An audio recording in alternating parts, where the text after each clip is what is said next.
शायरी भी सुनी। मैंने सोचा मैं कुछ बातें करूं आपसे। भाषण देने नहीं आई हूं, आपसे बातचीत करने आई हूं, क्योंकि मेरी समझ में नेता और जनता के बीच में एक बहुत खास रिश्ता होता है। आप हमें बनाते हैं,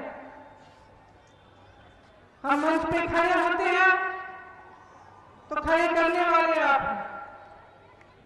आपके और हमारे बीच में भरोसे का रिश्ता होता है।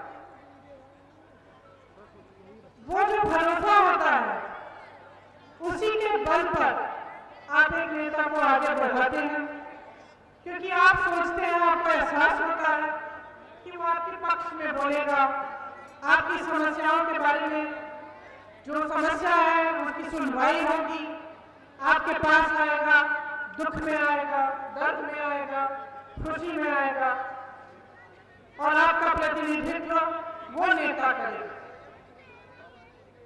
तो कभी कभी मन में आता है कि आज के प्रधानमंत्री जी नरेंद्र मोदी जी को दो बार जनता ने क्यों जिताया। इसीलिए जिताया होगा कि मन में उम्मीद रही होगी, कुछ भरोसा रहा होगा उनमें कि वो आपके लिए काम करेंगे। आपके सामने आए, पहला चुनाव हुआ, बड़ी बड़ी बातें हुई, करोड़ों रोजगार की बातें हुई, आपको आगे बढ़ाने की बात हुई, छोटे व्यापारी को आगे बढ़ाने की बात हुई, तमाम निर्णय लिए गए। उसके बाद अगला चुनाव आया। अगले चुनाव में जहां जहां गए मोदी जी ने किसानों की बात की, बेरोजगारी की बात की कि उसे दूर करेंगे। आपको कहा कि आपकी आय दुगनी करेंगे, आप दुगना कमाएंगे, ऐसी ऐसी नीतियां लाएंगे जिससे खुशहाली बढ़ेगी। लेकिन क्या हुआ? असलियत तो ये है कि उनके राज में ऐसा कुछ नहीं हुआ। आप बताइए, क्या आपकी कमाई दुगनी हुई है? क्या गन्ने का दाम 2017 से बढ़ा है? आप सब गन्ने के किसान हैं। आज भी जो निर्णय लिया है सरकार ने, क्या गन्ने का दाम बढ़ाया है इन्होंने? आपका बकाया कितना है? आपको मालूम होगा कि यूपी के किसानों का, गन्ने किसानों का 10,000 करोड़ रुपया बकाया है, और अगर पूरे देश भर के गन्ने का बकाया देखा जाए तो 15,000 करोड़ का है। अब आप सोच सकते हैं कि ऐसे प्रधानमंत्री हैं कि आपका बकाया आज तक पूरा नहीं किया, लेकिन अपने लिए दुनिया में भ्रमण करने के लिए इन्होंने 2 हवाई जहाज खरीदे हैं। 2 हवाई जहाजों की कीमत आप जानते हैं क्या है? कितनी है कीमत? इन 2 हवाई जहाजों की कीमत 16,000 करोड़ रुपए है। एक हवाई जहाज है 8,000 रुपए का, करोड़ रुपए का। दूसरा हवाई जहाज 8,000 करोड़ रुपए का। कुल मिलाकर 16,000 करोड़ रुपए के इन्होंने 2 हवाई जहाज खरीदे हैं, जबकि 15,000 करोड़ रुपए में इस देश के एक एक गन्ने किसान का बकाया वो वापस कर सकते थे। आपने पढ़ा होगा कि दिल्ली में संसद भवन जो है उसके सुंदरीकरण के लिए बहुत बड़ी योजना बनी है। कितने रुपए की योजना है? 20,000 करोड़ रुपए की वो योजना है, जबकि वो संसद भवन दुनिया में मशहूर है। वो इंडिया गेट को देखने के लिए दुनिया भर से लोग आते हैं। उसके सुंदरीकरण के लिए 20,000 करोड़ रुपए उपलब्ध है, लेकिन इस देश के किसान के बकाये के लिए 15,000 करोड़ उपलब्ध नहीं है। यही इस सरकार की नीयत है। जो भरोसा आपने किया था वो भरोसा टूट चुका है। एक शायर ने कहा था भगवान का सौदा करता है, इंसान की कीमत क्या जाने। जो गन्ने की कीमत दे न सका, वो जान की कीमत क्या जाने।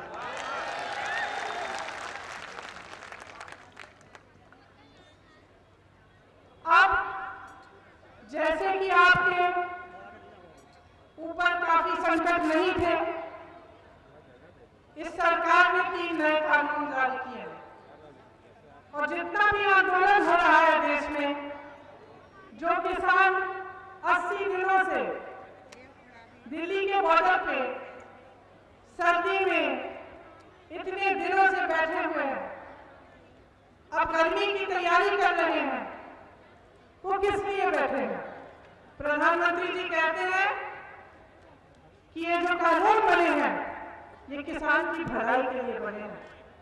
ठीक है, मान लेते हैं कि किसान की भलाई के लिए बनाए हैं आपके कानून। तो जब किसान मना कर रहा है, जब किसान कह रहा है कि भैया मुझे आपके कानून नहीं चाहिए, तो आप इनको वापस क्यों नहीं ले लेते? क्या किसी की भलाई जबरदस्ती करते हैं? क्या आपकी समझ इस देश के करोड़ों किसानों की समझ से ज्यादा है? क्या ये नहीं जानते कि इनकी भलाई के लिए क्या है, क्या नहीं है? फिर सरकार कहती है शायद समझ नहीं पाए हैं कि कानून क्या है। इसलिए मैंने सोचा आज मैं यहाँ आई हूँ, आपको बता देती हूँ कि ये 3 कानून क्या है। देखिए, 1955 में पंडित जवाहरलाल नेहरू ने जमाखोरी के खिलाफ कानून बनाया, क्योंकि जमाखोरी के चलते किसान पिस रहा। आज जो पहला कानून बना है उससे इस सरकार ने जमाखोरी करने की पूरी अनुमति दे दी है। इस कानून के जरिए बड़े बड़े खरबपति, बड़े बड़े उद्योगपति कितना भी आपसे सामान खरीद सकते हैं और कितना भी सामान जमा कर सकते हैं। कोई रोक नहीं है, कोई पाबंदी नहीं है। इसका मतलब ये है कि उनकी पूरी तरह से मनमर्जी चलेगी। जब वो जमा करना चाहेंगे करेंगे, जब वो आपको कहना चाहेंगे कि अब हम खरीद नहीं सकते तो कहेंगे, जब आपको कहना चाहेंगे आप ये दाम नहीं मिलेगा, आज हम आपको कम दाम देंगे, तो वो भी कर सकते हैं। तो ये जो पहला कानून है, इससे जमाखोरी बढ़ेगी और पूरी तरह से सरकार ने बड़े बड़े उद्योगपतियों को जमाखोरी करने की अनुमति। दूसरा कानून ये है कि जिसको प्राइवेट मंडी खोलनी है वो खोल सकता है और बड़े बड़े खरबपतियों की बड़ी बड़ी मंडियां खुलेंगी। तो शुरू में से मैं तो ऐसा लगेगा कि बहुत अच्छा है, अच्छी अच्छी मंडियां लगा रहे हैं, बना रहे हैं लोग। लेकिन इसमें क्या कहा है सरकार ने कि जो सरकारी मंडी है उसमें आपसे टैक्स लिया जाएगा और जो प्राइवेट मंडी है उसमें आपसे टैक्स नहीं लिया जाएगा। इससे क्या होगा? तमाम किसान प्राइवेट मंडी में जाएंगे, जैसे प्राइवेट मंडी में जाएंगे सरकारी मंडियां बंद होना शुरू होंगी।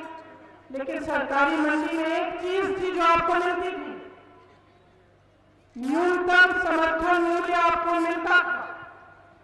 जैसे जैसे प्राइवेट मंडियां आगे बढ़ेंगी और सरकार की मंडियां बंद होगी, आपको न्यूनतम समर्थन मूल्य मिलना बंद हो जाएगा। इसके जरिए भी जो बड़े बड़े खरबपति उद्योगपति हैं फिर से अपनी मनमर्जी कर पाएंगे। मंडी उनकी है, दाम वो तय करेंगे, कितना खरीदना है, कब खरीदना है वो तय करेंगे। अब तीसरा कानून सुनिए। तीसरे कानून में ये लिखा है कि कॉन्ट्रैक्ट यानी ठेके पे किसानी होगी। इसका क्या मतलब है? इसका मतलब है कि बड़ा खरबपति आ सकता है आपके गांव में और आपको कह सकता है कि देखिए आप 10-15 किसान हो, आपके साथ मैं कॉन्ट्रैक्ट बनाऊंगा, आप गन्ना उगाइए और इस गन्ने के लिए मैं आपको 500 रुपए दूंगा। आपने मेहनत की, गन्ना उगाया, समय आया गन्ना बेचने का, आप उस अरबपति के पास गए, आपने उससे कहा कि 500 रुपए में आपने कहा था आप खरीदेंगे, तो ये बिल्कुल उसकी मर्जी है कि आपको कह दें कि भाई हमें तो अभी गन्ने की जरूरत ही नहीं, तुम्हें किसने कहा 500 का खरीदेंगे हम, 200 देते हैं दे दो, फिर आप क्या करोगे? सबसे जो बड़ा जुर्म है इस कानून में वो ये है कि अगर ऐसी स्थिति पैदा हुई कि आपने कॉन्ट्रैक्ट कर दिया एक अरबपति के साथ, आपने गन्ना उगा दिया, आपके साथ उन्होंने तय भी किया था कि दाम पे देंगे, अब वो कहता है कि भैया हमें जरूरत नहीं है, आप जाओ कहीं और बेच दो अपना, तो आप अदालत में भी नहीं जा पाएंगे, आपकी कोई भी सुनवाई नहीं होगी। ऐसा कानून बनाया है कि कोई कानून ही लागू नहीं होगा इन पे। और आप सोच सकते हैं कि अगर सिर्फ उस कानून में लिखा है कि आपको अगर सुनवाई करानी है एसडीएम तक जा सकते हैं, उनसे बड़ा एक अफसर है उनके पास जा सकते हैं, अब आप सोच सकते हैं कि एक तरफ अरबपति एक तरफ आप, क्या होगा? न्याय मिलेगा आपको? तो ये कानून जो बनाए हैं, तीनों कानून किसान के लिए नहीं बनाए गए, ये इनके पूंजीपति मित्रों के लिए बनाए गए हैं। और ये देश अंधा नहीं है, देख रहा है 60 सालों से क्या हो रहा है इस देश में। देश का एक एक देशवासी देख रहा है कि चाहे कुछ भी हो, बड़े से बड़े सरकारी उद्योग न हो, वो सब 2-3 जनों को बिक रहे हैं। इन्हीं के पूंजीपति मित्र सारी मीडिया चलाते हैं, इन्हीं के पूंजीपति मित्रों के द्वारा इनके चुनाव चलते हैं, इन्हीं के पूंजीपति मित्रों को पूरा देश सौंप दिया गया है, चाहे हवाई अड्डे हो, चाहे बड़े बड़े उद्योग हो। 75 सालों में जितना भी सरकार ने काम किया, बेरोजगारी को हटाने के लिए भी जो बड़े बड़े उद्योग बने सब बेच डाले, और जो अब तक बिके नहीं है उनको बेचने की भी योजना कर डाले।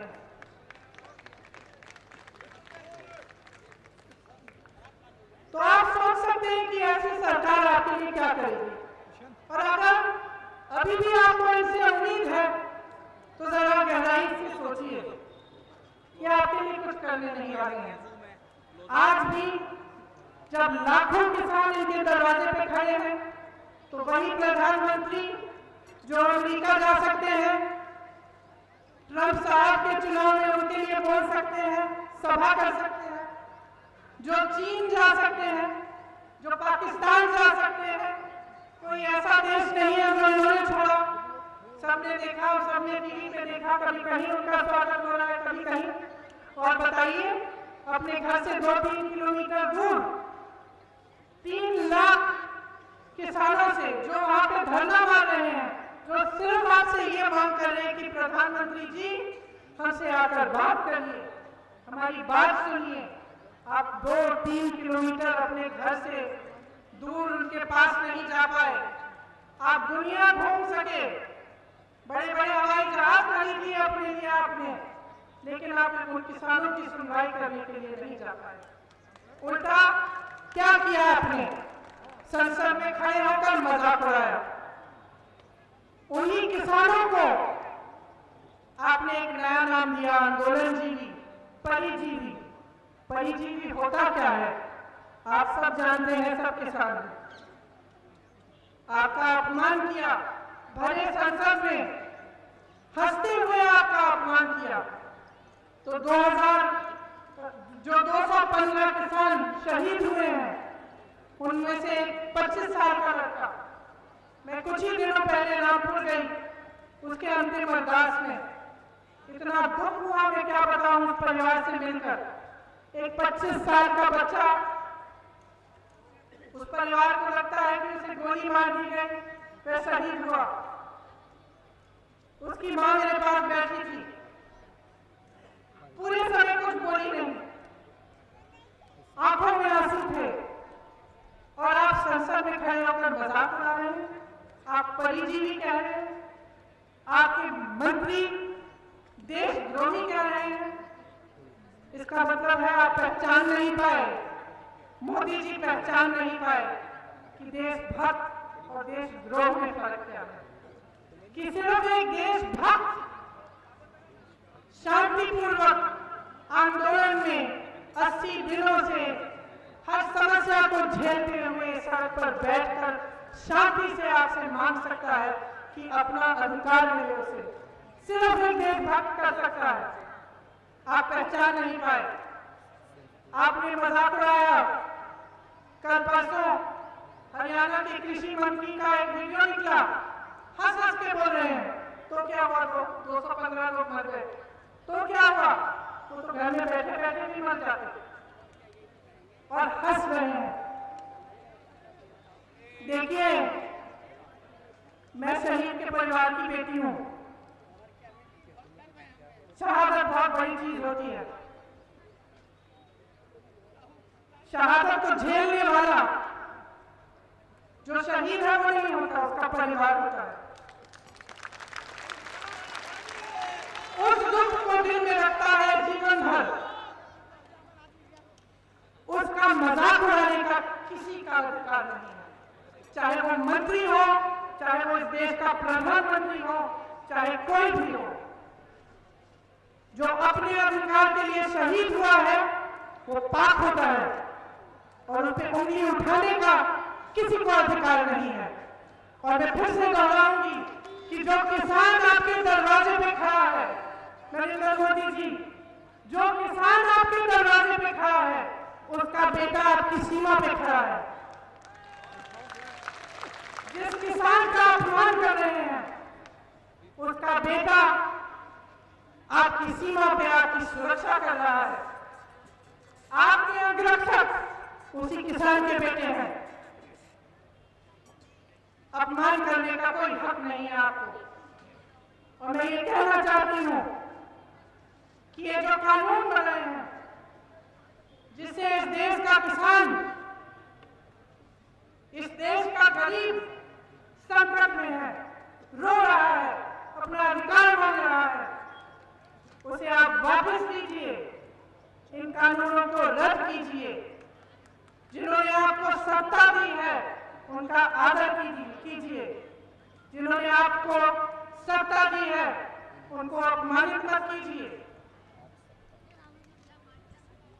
देखिए, जिसको सत्ता मिल जाती है, दो तरह के नेता होते हैं। कुछ ऐसे नेता होते हैं जिनको बहुत अहंकार हो जाता है, वो भूल जाते हैं कि सत्ता देने वाला कौन है। इस देश के इतिहास में बार बार हुआ है, कि ऐसा नेता जब अहंकार में आ जाता है तो देशवासी उसको सबक सिखाते हैं।